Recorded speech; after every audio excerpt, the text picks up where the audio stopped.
Yengching phei she-yong she ngai nu phei Wong Jesu Khrista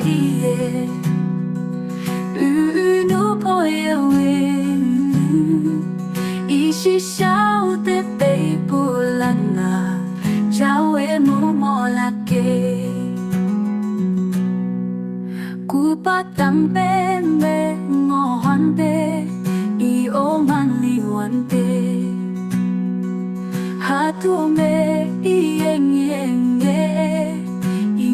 yeng-yen mongmei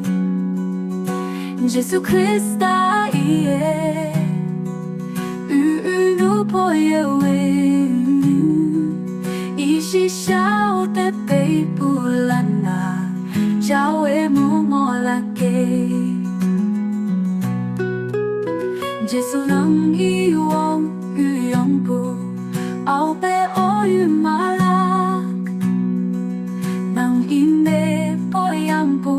kata nu phei Wong shi-shao te phei pulana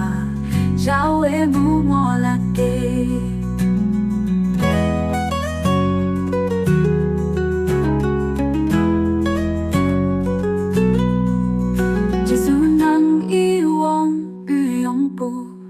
ao pe oi malak